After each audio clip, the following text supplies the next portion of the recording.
День Победы в Великой Отечественной войне – священный праздник для всех поколений россиян, ставший символом беспрецедентного героизма и единения нашего народа, верности Родине.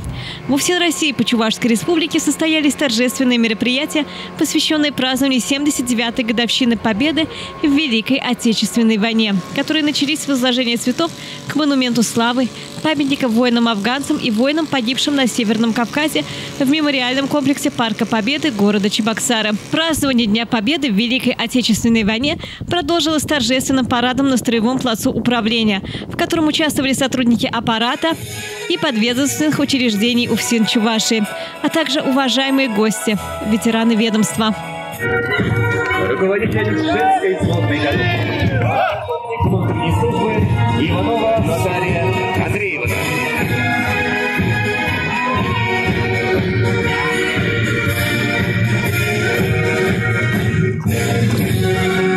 В своей приветственной речи начальник регионального управления ФСИН России Геннадий Шиндин поздравил присутствующих с 79-й годовщиной Победы советского народа в Великой Отечественной войне 1941-1945 года. Победа далась нам огромной ценой. Она омыта кровью павших и слезами скорбящих вдов, отлита из боли и горечи потерь.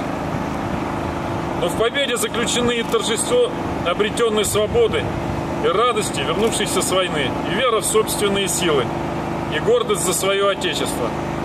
Наша победа бесценна.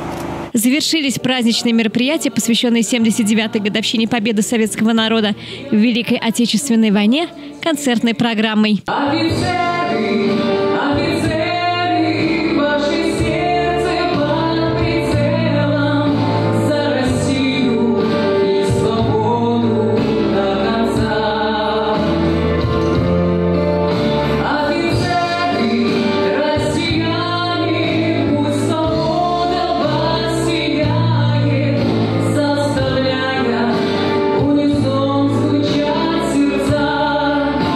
Елена Яковлева, пресс-служба УФСИН России по Чувашской республике, жизнь столицы.